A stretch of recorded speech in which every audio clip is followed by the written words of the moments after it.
Hello dear students, good morning.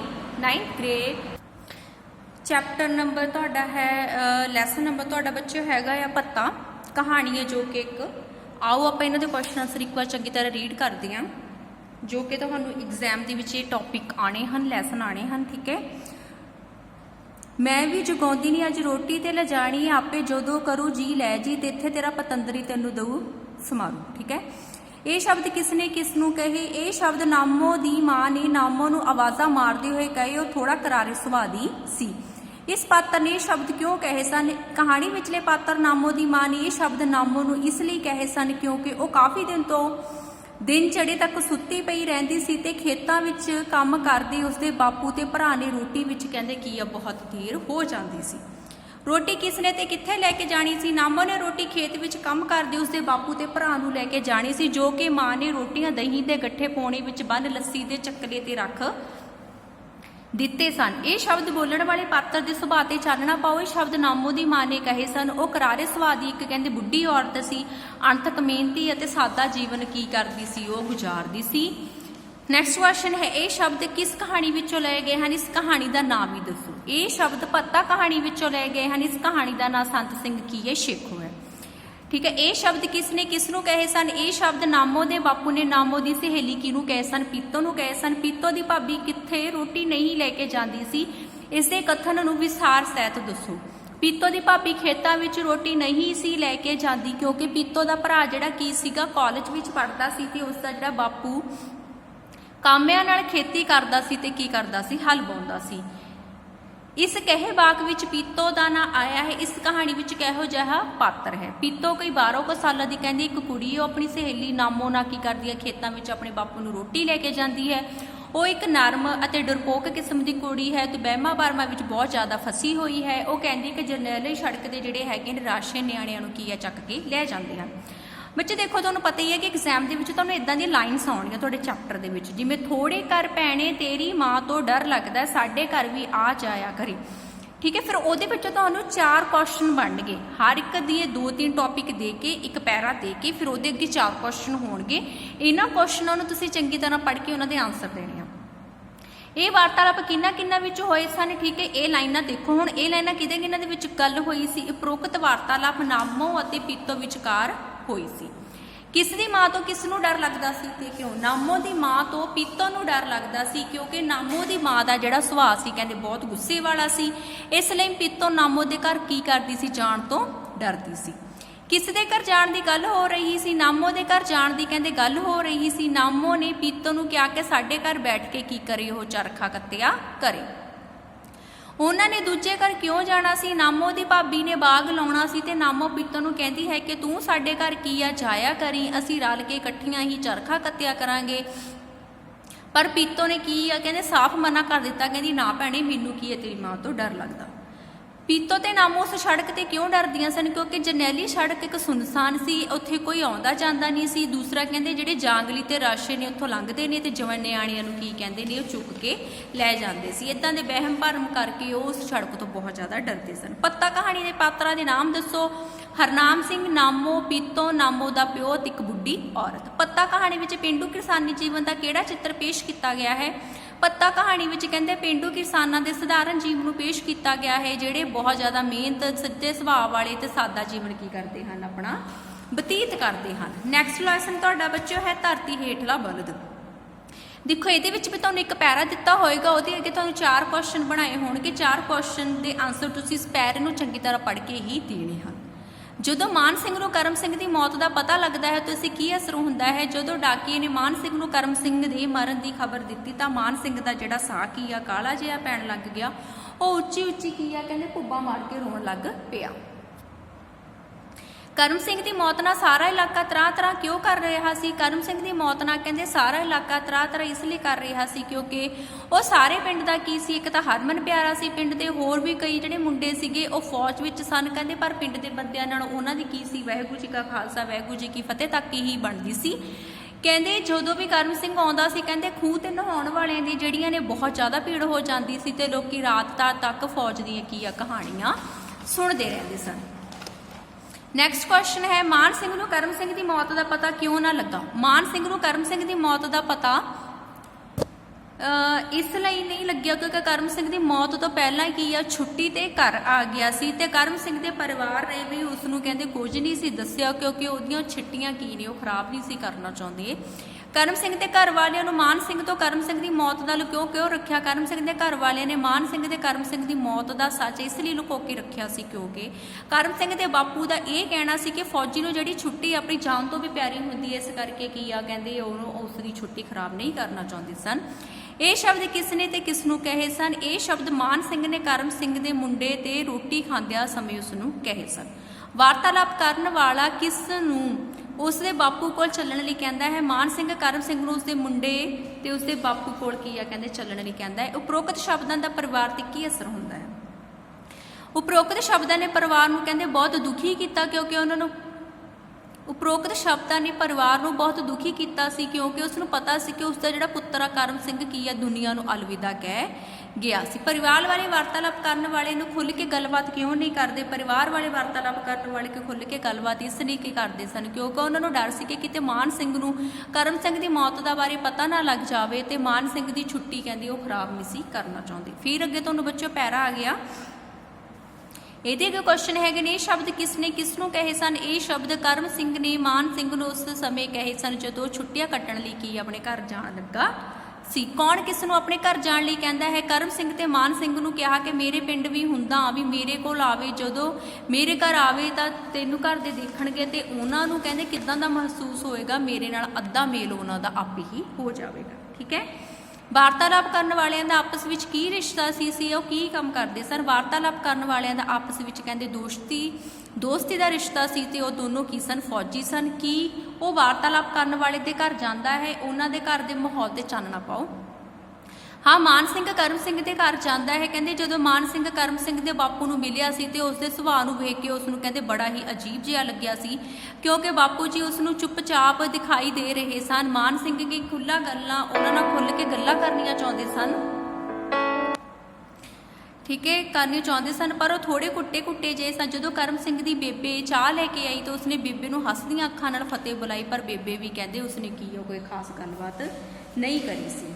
ਉੱਥੋਂ ਪਤਾ ਲੱਗਦਾ ਸੀ ਕਿ ਉਹਨਾਂ ਨੂੰ ਸਭ ਕੁਝ ਪਹਿਲਾਂ ਹੀ ਪਤਾ ਸੀ। ਨੈਕਸਟ ਲੈਸਨ ਬੱਚੋ ਤੁਹਾਡਾ ਹੈਗਾ ਕਹਾਣੀ ਜੀਨਤ ਆਪਾ। ਨੰਬਰਦਾਰ ਪਿਓ ਦੀ ਹਵੇਲੀ ਨੂੰ ਜਦੋਂ ਜੀਨਤ ਵੱਡੀ ਹੋਈ ਲੋਕਾਂ ਨੇ ਜੀਨਤ ਦੀ ਹਵੇਲੀ ਸੱਦਣਾ ਸ਼ੁਰੂ ਕਰ ਦਿੱਤਾ। ਫਸਟ ਕੁਐਸਚਨ ਹੈ ਇਹ ਸਤਰਾਂ ਕਿਸ ਕਹਾਣੀ ਵਿੱਚੋਂ ਲਈਆਂ ਗਈਆਂ ਹਨ? ਇਹ ਸਤਰਾਂ ਜੀਨਤ ਆਪਾ ਕਹਾਣੀ ਦੇ ਵਿੱਚੋਂ ਕਹਿੰਦੇ ਲਈਆਂ ਗਈਆਂ ਹਨ। ਜੀਨਤ ਕਹਿੰਦੇ ਕਿਹੋ ਜਿਹੇ ਪਰਿਵਾਰ ਨਾਲ ਸੰਬੰਧ ਰੱਖਦੀ ਸੀ? ਜੀਨਤ ਇੱਕ ਕਹਿੰਦੇ ਚੰਗੇ ਪਰਿਵਾਰ ਨਾਲ ਸੰਬੰਧ ਰੱਖਦੀ। ਉਸਦੇ ਪਿਤਾ ਜੀ ਕਹਿੰਦੇ ਇੱਕ ਨੰਬਰਦਾਰ ਸੀ। ਉਹ ਇੱਕ ਵੱਡੀ ਹਵੇਲੀ ਵਿੱਚ ਰਹਿੰਦੀ ਸੀ। ਉਹ ਆਪਣੇ ਭਰਾਵਾਂ ਦੀ ਕੀ ਹੈ ਇੱਕ ਕਹਿੰਦੇ ਲਾਡਲੀ ਇਕੱਲੀ ਭੈਣ ਸੀ। ਉਸਦੇ ਪਿਓ ਦੀ ਹਵੇਲੀ ਨੂੰ ਲੋਕਾਂ ਨੇ ਜੀਨਤ ਦੀ ਹਵੇਲੀ ਕਿਉਂ ਸੱਦਣਾ ਸ਼ੁਰੂ ਕਰ ਦਿੱਤਾ? ਜੀਨਤ ਆਪਾ ਇੱਕ ਅਰਸ਼ੋਤਰੀ ਪਰੀ ਜਾਪਦੀ ਸੀ। ਕਹਿੰਦੇ ਉਹ ਖਿੜ ਕੇ ਹੱਸਦੀ ਰਹਿੰਦੀ ਸੀ। ਆਸ ਗੁਆਂਢ ਤੇ ਵਿਹੜੇ ਵਿੱਚ ਉਹ ਕਹਿੰਦੇ ਕੀ ਆ ਹਮੇਸ਼ਾ ਖੁਸ਼ੀਆਂ ਖਿਲਾਰਦੀ ਰਹਿੰਦੀ ਸੀ। ਕਹਿੰਦੇ ਉਸਦੇ ਪਿਤਾ ਨੂੰ ਇਸ ਕਰਕੇ ਖੁਸ਼ੀਆਂ ਖਿਲਾਰਨ ਕਰਕੇ ਜੀਨਤ ਆਪਾ ਦੀ ਹਵੇਲੀ ਲੋਕਾਂ ਨੇ ਸੱਦਣਾ ਕੀ ਕੀਤਾ ਸ਼ੁਰੂ ਕਰ ਦਿੱਤਾ। ਇਸ ਪੈਰੇ ਦੇ ਮੁਤਾਬਕ ਜੀਨਤ ਕਿਹੜੇ ਗੁਣਾਂ ਦੀ ਮਾਲਕ ਸੀ? ਜੀਨਤ ਦੇ ਸੋਹਣੇ ਹੋਣ ਦੇ ਨਾਲ ਉਸ ਵਿੱਚ ਕਈ ਗੁਣ ਵੀ ਸਨ। ਉਹ ਬਹੁਤ ਹੀ ਸੋਹਣਾ ਨੱਚਦੀ ਅਤੇ ਗਾਉਂਦੀ ਸੀ। ਸੋਹਣਾ ਗਾਉਣ ਦੇ ਨਾਲ ਨਾਲ ਲੋਕੀ ਦੇ ਬਨੇਰਿਆਂ ਤੇ ਖੜ ਕੇ ਉਸ ਨੂੰ ਗਾਉਂਦੇ ਅਤੇ ਸੁਣਦੇ ਸਨ। ਉਹ ਇੱਕ ਆਦਰਸ਼ ਭੈਣ ਇੱਕ ਧੀ ਵੀ ਸੀ ਅਤੇ ਉਸਨੇ ਆਪਣੇ ਅੱਬਾ ਦੇ ਵਿਆਹ ਵਾਲੀ ਗੱਲ ਨੂੰ ਬਿਨਾਂ ਕੁਝ ਕਹੇ ਹੀ ਕੀ ਆ ਕਹਿੰਦੇ ਮੰਨ ਲਿਆ। ਅੱਗੇ ਤੁਹਾਨੂੰ ਫਿਰ ਬੱਚਿਓ ਪੈਰਾ ਆਉਂਦਾ। ਫਸਟ ਕੁਐਸਚਨ ਹੈ ਉਸਦਾ ਇਹ ਸਤਰਾਂ ਕਿਸ ਕਹਾਣੀ ਨਾਲ ਸੰਬੰਧ ਰੱਖਦੀਆਂ ਹਨ? ਇਹ ਸਤਰਾਂ ਜੀਨਤ ਆਪਾ ਕਹਾਣੀ ਨਾਲ ਕਹਿੰਦੇ ਕੀ ਆ ਸੰਬੰਧ ਰੱਖਦੀਆਂ ਹਨ। ਜੀਨਤ ਆਪਾ ਕਹਾਣੀ ਵਿੱਚੋਂ ਕਹਿੰਦੇ ਇਹ ਸਤਰਾਂ ਲਈਆਂ ਗਈਆਂ ਹਨ। ਜੀਨਤ ਕਿਹੋ ਜਿਹੀ ਮਾਂ ਸੀ? ਜੀਨਤ ਇੱਕ ਸੁਚੱਜੀ ਅਤੇ ਮਮਤਾ ਭਰੀ ਮਾਂ ਸੀ। ਉਸਦੇ 7 ਬੱਚੇ ਸਨ। ਉਹ ਉਸਦੀ ਹੀ ਨੁਹਾਰ ਸੀ। ਉਹ ਆਪਣੇ ਬੱਚਿਆਂ ਨੂੰ ਬਹੁਤ ਚੰਗੇ ਸੰਸਕਾਰ ਵੀ ਦਿੱਤੇ ਸਨ। ਉਹਨੂੰ ਆਪਣੇ ਬੱਚਿਆਂ ਦੀ ਬਹੁਤ ਚਿੰਤਾ ਕਰਦੀ ਅਤੇ ਉਹਨਾਂ ਨੂੰ ਬਹੁਤ ਪਿਆਰ ਵੀ ਕਰਦੀ ਸੀ ਤੇ ਉਹ ਆਪਣੇ 7 ਬੱਚਿਆਂ ਨੂੰ ਸਾਫ਼ ਸੁਥਰਾ ਵੀ ਕਹਿੰਦੇ ਰੱਖਦੀ ਸੀ। ਦਰਦਨਾਕ ਵਿਆਹੁਤਾ ਜੀਵਨ ਦੇ ਕਾਰਨ ਵੀ ਉਹ ਬੱਚੇ ਕਿਹੋ ਜਿਹੇ ਸਨ? ਦਰਦਨਾਕ ਵਿਆਹੁਤਾ ਜ਼ਿੰਦਗੀ ਦੇ ਕਾਰਨ ਵੀ ਉਸਦੇ ਬੱਚੇ ਜਿਹੜੇ ਸਾਫ਼ ਸੁਥਰੇ ਤੇ ਸੋਹਣੇ ਤੇ ਸੁਨੱਖੇ ਤੇ ਜੀਨਤ ਦੀ ਹੀ ਨੁਹਾਰ ਸਨ, ਭਾਵ ਜੀਨਤ ਵਰਗੇ ਹੀ ਸਨ। ਉਹ ਬੱਚੇ ਪੜ੍ਹਨ ਤੇ ਲਿਖਣ ਵਿੱਚ ਵੀ ਸਭ ਤੋਂ ਅੱਗੇ ਸਨ। ਉਹ ਬੱਚਿਆਂ ਦਾ ਉੱਠਣ ਬੈਠਣ ਤੇ ਗੱਲ ਕਰਨ ਦਾ ਸਲੀਕਾ ਵੀ ਕਹਿੰਦੇ ਬਹੁਤ ਵਧੀਆ ਸੀ। ਜੀਨਤ ਦੇ ਕਿੰਨੇ ਬੱਚੇ ਸਨ ਅਤੇ ਉਹਨਾਂ ਦਾ ਪਾਲਣ ਪੋਸ਼ਣ ਕਰਨ ਵਿੱਚ ਉਸਦੇ ਪਤੀ ਨੇ ਕੀ ਸਹਾਇਤਾ ਕੀਤੀ? ਜੀਨਤ ਦੇ ਕਹਿੰਦੇ 7 ਬੱਚੇ ਸਨ। ਉਹਨਾਂ ਦਾ ਪਾਲਣ ਪੋਸ਼ਣ ਕਰਨ ਵਿੱਚ ਉਸਦੇ ਪਤੀ ਨੇ ਕੋਈ ਸਹਾਇਤਾ ਨਹੀਂ ਸੀ ਕੀਤੀ। ਉਸਦਾ ਪਤੀ ਕਹਿੰਦੇ ਸਾਰਾ ਦਿਨ ਸ਼ਰਾਬ ਪੀਂਦਾ ਰਹਿੰਦਾ ਸੀ ਅਤੇ ਬੱਚਿਆਂ ਉਸਨੇ ਆਪ ਹੀ ਪੜ੍ਹਾਇਆ ਸੀ ਤੇ ਉਸਨੂੰ ਆਪ ਹੀ ਕੀ ਆਪਣੇ ਬੱਚਿਆਂ ਨੂੰ ਵਧੀਆ ਸੰਸਕਾਰ ਦਿੱਤੇ ਸਨ। ਅੱਗੇ ਫਿਰ ਤੁਹਾਨੂੰ ਪੈਰਾ ਆ ਗਿਆ ਕੁਐਸਚਨ, ਇਹ ਸਤਰਾਂ ਕਿਸ ਕਹਾਣੀ ਵਿੱਚੋਂ ਲਈਆਂ ਗਈਆਂ ਨੇ? ਕਹਾਣਾ ਆਧੁਨਿਕ ਕਹਾਣੀ ਜਿਹੜੀ ਹੈਗੀ ਆ, ਨਿੱਕੀ ਕਹਾਣੀ ਜੀਨਤ ਆਪਾਂ ਵਿੱਚੋਂ ਲਈਆਂ ਗਈਆਂ ਹਨ। ਇਹਨਾਂ ਸਤਰਾਂ ਵਿੱਚ ਪੰਛੀ ਸ਼ਬਦ ਕਿਸ ਲਈ ਵਰਤਿਆ ਗਿਆ ਹੈ ਤੇ ਕਿਉਂ? ਠੀਕ ਹੈ, ਕਹਿੰਦੇ ਇਹਨਾਂ ਸਤਰਾਂ ਵਿੱਚ ਪੰਛੀ ਸ਼ਬਦ ਜੀਨਤ ਆਪਾਂ ਲਈ ਵਰਤਿਆ ਗਿਆ ਹੈ ਕਿਉਂਕਿ ਜਦੋਂ ਇੱਕ ਕੁਵਾਰੀ ਸੀ ਉਸ ਸਮੇਂ ਨੇ ਆਪਣੇ ਅੱਬਾ ਤੇ ਭਰਾਵਾਂ ਦੀ ਇੱਕ ਲਾਡਲੀ ਸੀ, ਉਹ ਇੱਕ ਹਸਮੁਖ ਅਤੇ ਮਿਲਣਸਾਰ ਵਾਲੀ ਕੁੜੀ ਸੀ। ਕਹਿੰਦੇ ਨੱਚਦੀ ਰਹਿਣ ਵਾਲੀ, ਕਹਿੰਦੀ ਅਜਿਹੀ ਬਿਰਤੀ ਸੀ, ਕਹਿੰਦੇ ਕੋਈ ਪੰਛੀ ਆਪ ਮੁਹਾਰਾ ਉੱਡ ਰਿਹਾ ਹੋਵੇ, ਵਿਆਹ ਤੋਂ ਮਗਰੋਂ ਉਸ ਦੀ ਬਿਰਤੀ ਅਜਿਹੀ ਹੋਗੀ ਵੀ ਕੋਈ ਵੀ ਆਦਰਸ਼ ਵਿੱਚ ਉਹ ਆਰਸ਼ਾਂ ਦੇ ਵਿੱਚ ਨਾ ਉੱਡ ਸਕੀ। ਕਹਿੰਦੇ ਉਹ ਪੰਛੀ ਹੇਠਾਂ ਧਰਤੀ ਉੱਤੇ ਇੱਦਾਂ ਲੱਗਦਾ ਸੀ ਜਿਵੇਂ ਵਿਆਹ ਤੋਂ ਬਾਅਦ ਉਸਨੂੰ ਧਰਤੀ ਉੱਪਰ ਪਟਕਾ ਦਿੱਤਾ ਗਿਆ, ਕਹਿੰਦੇ ਅਤੇ ਉਹ ਮੁੜ ਕੇ ਆਜ਼ਾਦ ਹੋ ਕੇ ਉੱਡ ਨਹੀਂ ਸਕੀ ਸੀ। ਵਿਆਹ ਤੋਂ ਮਗਰੋਂ ਜੀਨਤ ਦਾ ਸਾਰਾ ਜੀਵਨ ਕਿਵੇਂ ਬਦਲ ਗਿਆ ਸੀ? ਕਹਿੰਦੇ ਜੀਨਤ ਦਾ ਇੱਕ ਵੱਡੀ ਉਮਰ ਦੇ ਵਿਅਕਤੀ ਨਾਲ ਵਿਆਹ ਹੋਇਆ ਸੀ, ਉਸ ਦਾ ਕੱਦ ਛੋਟਾ ਸੀ, ਦੰਦ ਖੋਖਲੇ ਸਨ, 4 ਜਮਾਤਾਂ ਵੀ ਨਹੀਂ ਸੀ ਪੜ੍ਹਿਆ, ਸ਼ਰਾਬ ਪੀ ਕੇ ਆਪਣਾ ਸਮਾਂ ਗੁਜ਼ਾਰਦਾ ਸੀ। ਉਹ ਇਹੋ ਜਿਹੀ ਕਰਨਾਈ ਜ਼ਿੰਦਗੀ ਗੱਲ ਪਾ ਕੇ ਉਹ ਹੱਸਣਾ ਨੱਚਣਾ ਵੀ ਕੀ ਆ ਕਹਿੰਦੇ ਭੁੱਲ ਗਈ ਸੀ।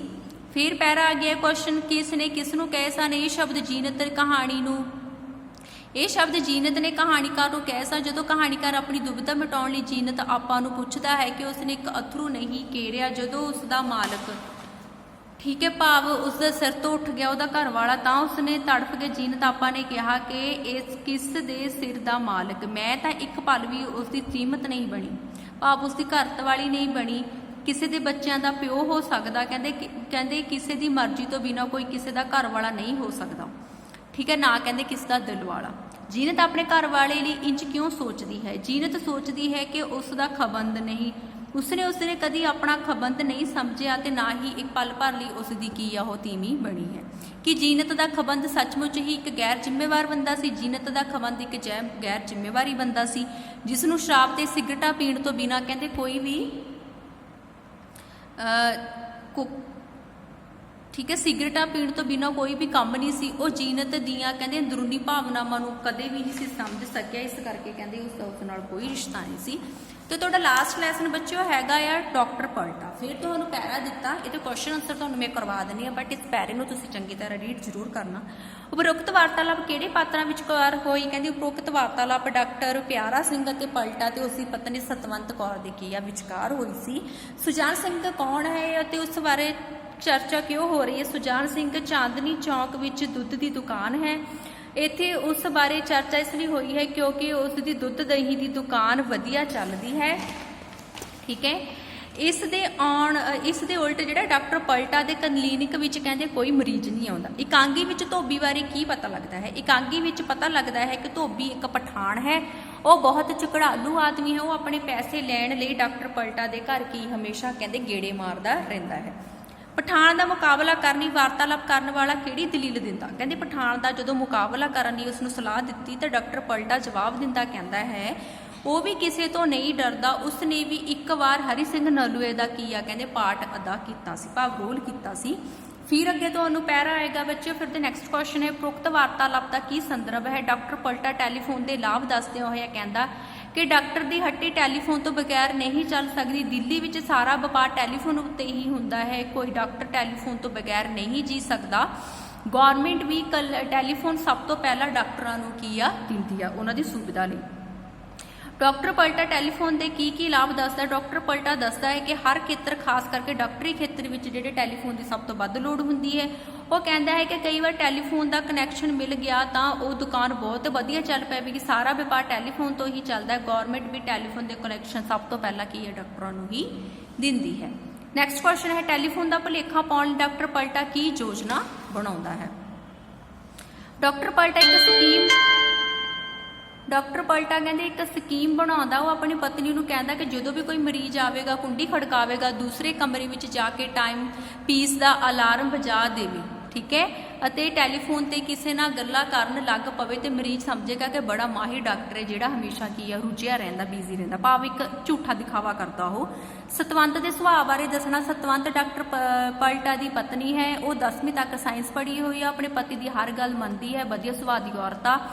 ਕਹਿੰਦੇ ਉਹ ਪੈਸੇ ਦੀ ਕਮੀ ਕਾਰਨ ਕੀ ਆ ਹਮੇਸ਼ਾ ਪਰੇਸ਼ਾਨੀ ਵਿੱਚ ਰਹਿੰਦੀ ਹੈ। ਫਿਰ ਅੱਗੇ ਪੈਰਾ ਆ ਗਿਆ, ਉਹਦੇ ਵਿੱਚ ਕੁਐਸਚਨ ਹੈਗੇ ਨੇ ਉਪਰੋਕਤ ਵਾਰਤਾਲਾਪ ਦਾ ਕੀ ਸੰਦਰਭ ਹੈ?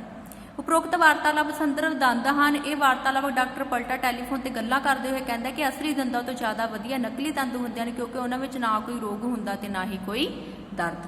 ਇਹਨਾਂ ਗੱਲਾਂ ਦਾ ਦੀਵਾਨ ਸਿੰਘ ਝੰਡਾਮੱਲ ਤੇ ਕੀ ਅਸਰ ਹੋਇਆ? ਇਹਨਾਂ ਗੱਲਾਂ ਦਾ ਦੀਵਾਨ ਸਿੰਘ ਝੰਡਾਮੱਲ ਤੇ ਬਹੁਤ ਡੂੰਘਾ ਅਸਰ ਹੁੰਦਾ ਹੈ। ਉਹਨੂੰ ਯਕੀਨ ਹੋ ਗਿਆ ਸੀ ਕਿ ਡਾਕਟਰ ਪਲਟਾ ਉਸਨੂੰ 3 ਮਹੀਨੇ ਦਾ ਕਿਰਾਇਆ ਦੇ ਦੇਵੇਗਾ। ਠੀਕ ਹੈ, ਇਹ ਥੋੜਾ ਚੈਪਟਰ ਬੱਚਿਓ ਕਾਫੀ ਲੈਂਥੀ ਹੈ। ਝੰਡਾਮੱਲ ਦਾ ਡਾਕਟਰ ਪਲਟਾ ਨੂੰ ਜਾਣ ਲੱਗਾ ਕੀ ਕਹਿ ਕੇ ਗਿਆ? ਦੀਵਾਨ ਡਾਕਟਰ ਪਲਟਾ ਨੂੰ ਧਮਕੀ ਦੇ ਕੇ ਜਾਂਦਾ ਜੇਕਰ ਉਸਨੇ ਕਿਰਾਇਆ ਨਾ ਚੁਕਾਇਆ ਤਾਂ ਉਹਦਾ ਸਭ ਕੁਝ ਸਮਾਨ ਚੱਕ ਕੇ ਕੀ ਆ ਉਹ ਸੜਕ ਤੇ ਸੁੱਟ ਦੇਵੇਗਾ, ਭਾਵ ਟਿੰਡ ਫੋੜੀ। ਉਹ ਜਾਂਦਾ ਹੈ ਡਾਕਟਰ ਪਲਟਾ ਨੂੰ ਕਹਿ ਕੇ ਜਾਂਦਾ ਹੈ ਕਿ ਸ਼ਾਮ ਤੱਕ ਮੇਰਾ ਕਿਰਾਇਆ ਭਿਜਵਾ ਦੇਵੇ, ਜਵਾਨ ਤੋਂ ਝੂਠੇ ਨਾ ਪੈਣਾ। ਠੀਕ ਹੈ, ਝੰਡਾਮੱਲ ਬਾਰੇ ਤੁਸੀਂ ਕੀ ਜਾਣਦੇ ਹੋ? ਦੀਵਾਨ ਝੰਡਾਮੱਲ ਕਹਿੰਦੇ ਹੱਥ ਵਿੱਚ ਖੁੰਡੀ ਲਈ ਡਾਕਟਰ ਪਲਟਾ ਦੀ ਦੁਕਾਨ ਤੇ ਦਾਖਲ ਹੁੰਦਾ। ਕਹਿੰਦੇ ਉਹਦੇ ਚਿੱਟੀ ਦਾੜੀ ਆ, ਸਿਰ ਤੇ 2 ਮੰਜ਼ਲੀ ਪੱਗ ਆ, ਕਹਿੰਦੇ ਨਾਲ 50 ਵੀ ਲਮਕਦੀ ਆ, ਕਹਿੰਦਾ ਮੱਥੇ ਤੇ ਤਿਉੜੀ ਆ, ਨਾਲ ਕਹਿੰਦੇ ਉਹ ਲਗਾਤਾਰ ਖਰਬਾ ਵਰਤਦਾ ਹੋਣ ਕਰਕੇ ਇੱਕ ਵਧੀਆ ਸਦੀਵੀ ਚਿੰਨ੍ਹ ਬਣਿਆ। ਕਹਿੰਦੇ ਪਲਟਾ ਦੇ 3 ਮਹੀਨੇ ਦਾ ਕਿਰਾਇਆ ਲੈਣ ਆਇਆ ਸੀ। ਨੈਕਸਟ ਕੁਐਸਚਨ ਹੈ, ਇੱਥੇ ਕਿਸ ਬਾਰੇ ਗੱਲ ਹੋ ਰਹੀ ਹੈ? ਇੱਥੇ ਸਰੂਪ ਸਿੰਘ ਆਪਣੇ ਪੁੱਤਰ ਦੀ ਗੱਲ ਕਰਦਾ ਹੈ ਜੋ ਹਿਸਾਬ ਸਵਾਲ ਕਹਿੰਦੇ ਮਿੰਟਾਂ ਸਕਿੰਟਾਂ ਵਿੱਚ ਕੱਢ ਦਿੰਦਾ ਹੈ। ਬੋਲਣ ਵਾਲਾ ਇੱਥੇ ਕਿਉਂ ਆਇਆ ਹੋਇਆ ਹੈ? ਬੋਲਣ ਵਾਲਾ ਇੱਥੇ ਸਿਰਫ 1 ਦਿਨ ਲਈ ਆਇਆ ਹੋਇਆ ਕਿਉਂਕਿ ਇਹਦੀ ਇੱਕ ਫੌਜਦਾਰੀ ਕੇਸ ਵਿੱਚ ਕੀ ਹੈ ਉਹਦੀ ਪੇਸ਼ੀ ਹੈ। ਉਸਨੂੰ ਅਜਿਹੀਆਂ ਗੱਲਾਂ ਦਾ ਅੱਗੋਂ ਕੀ ਜਵਾਬ ਮਿਲਦਾ ਹੈ? ਡਾਕਟਰ ਪਲਟਾ ਉਸਨੂੰ ਕਹਿੰਦਾ ਹੈ ਕਿ ਆਪਣੇ ਮੁੰਡੇ ਨੂੰ ਇੰਨਾ ਪੜ੍ਹਾ ਕੇ ਬੇਅਕਲੀ ਨਾ ਕਰੇ ਕਿਉਂਕਿ ਨੌਕਰੀ ਨਹੀਂ ਮਿਲਣੀ, ਬਸ ਘਰ ਦੀਆਂ ਵਹੀਆਂ ਦਾ ਲੇਖਾ ਹੀ ਮਿਲਾਇਆ ਕਰੀ। ਮਹਿਮਾਨ ਨੂੰ ਚਾਹ ਕਿਉਂ ਨਹੀਂ ਪਿਲਾਈ ਗਈ? ਮਹਿਮਾਨ ਨੂੰ ਚਾਹ ਇਸ ਲਈ ਨਹੀਂ ਪਿਲਾਈ ਗਈ ਸੀ ਕਿਉਂਕਿ ਮਹਿਮਾਨ ਕੋਲ ਵਕਤ ਘੱਟ ਸੀ, ਘਰ ਵਿੱਚ ਦੁੱਧ ਤੇ ਪੱਤੀ ਵੀ ਕੀ ਆ ਖਤਮ ਹੋ ਗਿਆ। ਅੱਗੇ ਫਿਰ ਪੈਰਾ ਉਪਰੋਕਤ ਵਾਰਤਾਲਾਪ ਕਿਹੜੇ ਪਾਤਰਾਂ ਵਿੱਚ ਹੋਈ? ਉਪਰੋਕਤ ਵਾਰਤਾਲਾਪ ਪਿਆਰਾ ਸਿੰਘ ਪਲਟਾ ਤੇ ਉਸ ਦੀ ਪਤਨੀ ਸੁਕੰਤ ਦੇ ਵਿਚਕਾਰ ਹੋਈ। ਬੋਲਣ ਵਾਲੇ ਨੇ ਅਜਿਹੇ ਸ਼ਬਦ ਕਿਉਂ ਕਹੇ ਸਨ? ਪਿਆਰਾ ਸਿੰਘ ਪਲਟਾ ਦੀ ਪਤਨੀ ਮਰੀਜ਼ ਨਾ ਆਉਣ ਕਰਕੇ ਦੁਖੀ ਸੀ ਅਤੇ ਉਸ ਨੂੰ ਆਖਦੀ ਹੈ ਕਿ ਮਰੀਜ਼ਾਂ ਦੀ ਉਡੀਕ ਕਰਦੇ ਕਰਦੇ ਤਾਂ ਉਹ ਖੁਦ ਹੀ ਮਰੀਜ਼ ਹੋ ਗਈ ਹੈ, ਐਵੇਂ ਠਾਠਾ ਬਣ ਕੇ ਬੈਠਣ ਦਾ ਕਹਿੰਦੇ ਕੋਈ ਫਾਇਦਾ ਨਹੀਂ। ਠੀਕ ਆ, ਇਸ ਤੋਂ ਬਾਅਦ ਕਿਹੜੀ ਘਟਨਾ ਵਾਪਰਦੀ ਹੈ? ਸਤਵੰਤ ਡਾਕਟਰ ਪਲਟਾ ਨੂੰ ਦੱਸਦੀ ਹੈ ਕਿ ਧੋਬੀ ਆਪਣੇ ਪੈਸੇ ਲੈਣ ਆਇਆ, ਉਸ ਨੂੰ ਪੈਸੇ ਦੇ ਦਿਓ ਕਿਉਂਕਿ ਉਹ ਛੱਜੂ ਕਰਿਆਨੇ ਵਾਲੇ ਵਾਂਗ ਗੇੜੇ ਨਾ ਮਾਰਦਾ ਰਹੇ। ਛੱਜੂ ਤਾਂ ਬਾਣੀਆਂ ਹੋਣ ਕਰਕੇ ਡਰਦਾ ਸੀ, ਪਰ ਰਮਜ਼ਾਨ ਧੋਬੀ ਕਹਿੰਦੇ ਪਠਾਨ ਹੈ, ਉਹ ਕਹਿੰਦੇ ਨਹੀਂ ਕਿਸੇ ਤੋਂ ਵੀ ਡਰੇਗਾ। ਠੀਕ ਆ, ਲੋਕੀ ਉਸ ਦੇ ਦਰਵਾਜ਼ੇ ਤੇ ਪੈਸੇ ਮੰਗਣ ਆ ਰਹੇ ਸੀ, ਕਦੇ ਧੋਬੀ ਆ ਰਿਹਾ ਸੀ, ਕਦੇ ਦੁੱਧ ਵਾਲਾ। ਠੀਕ ਹੈ, ਤੇ ਉਪਰੋਕਤ ਵਾਰਤਾਲਾਪ ਤੋਂ ਬੋਲਣ ਵਾਲੇ ਦੇ ਸੁਭਾਅ ਬਾਰੇ ਕੀ ਪਤਾ ਲੱਗਦਾ ਹੈ? ਇਹ ਸ਼ਬਦਾਂ ਤੋਂ ਪਤਾ ਲੱਗਦਾ ਹੈ ਕਿ ਬੋਲਣ ਵਾਲਾ ਗੱਲਾਂ ਕਰਨ ਵਿੱਚ ਬੜਾ ਮਾਹਿਰ ਹੈ। ਉਹ ਝੂਠੇ ਦਿਲਾਸੇ ਵੀ ਦਿੰਦਾ ਕਿ ਆਸ-ਪਾਸ ਦੇ ਡਾਇਰੈਕਟਰਾਂ ਬਾਰੇ ਵੀ ਉਸਨੂੰ ਕਾਫੀ ਡਾਕਟਰਾਂ ਬਾਰੇ ਉਸਨੂੰ ਕਾਫੀ ਜਾਣਕਾਰੀ ਹੈ। ਬੱਚੇ ਇਹ ਸੀਗਾ ਤੁਹਾਡੇ ਟੌਪਿਕ ਲੈਸਨ, ਇਹਨਾਂ ਨੂੰ ਤੁਸੀਂ ਚੰਗੀ ਤਰ੍ਹਾਂ ਰੀਡ ਕਰਨਾ। ਠੀਕ ਹੈ, ਮੈਨੂੰ ਉਮੀਦ ਆ ਕਿ ਤੁਸੀਂ ਇਹਨਾਂ ਨੂੰ ਚੰਗੀ ਤਰ੍ਹਾਂ ਪੜ੍ਹੋਗੇ। ਇਸ ਤੋਂ ਬਿਨਾਂ ਬੱਚਿਓ ਅਰਥਬੋਧ ਜਿਹੜੇ ਤੁਹਾਨੂੰ 21 ਤੋਂ 40 ਤੱਕ ਮੈਂ ਕਰਵਾਏ ਨੇ, ਬਚਨ ਬਦਲੋ, ਨਾਮ ਤੇ ਮੁਹਾਵਰੇ ਊੜੇ ਤੋਂ ਲੈ ਕੇ ਈੜੀ ਤੱਕ ਤੁਸੀਂ ਆਪਣੀ ਜੋ ਮੈਂ ਤੁਹਾਨੂੰ ਰਿਟਨ ਅਸਾਈਨਮੈਂਟ ਵਿੱਚ ਕਰਵਾਏ ਨੇ ਤੁਸੀਂ ਉਹ ਚੰਗੀ ਤਰ੍ਹਾਂ ਕਰਨੇ ਹਨ। ਤੇ ਇਹ ਤੋਂ ਬਿਨਾਂ ਤੁਸੀਂ ਸਾਰਾ ਸਿਲੇਬਸ ਜੋ ਵੀ ਮੈਂ ਤੁਹਾਨੂੰ ਦਿੱਤਾ ਉਸ ਨੂੰ ਪੇਪਰਾਂ ਲਈ ਚੰਗੀ ਤਰ੍ਹਾਂ ਪ੍ਰਪੇਅਰ ਕਰਨਾ। Thanks, have a nice day.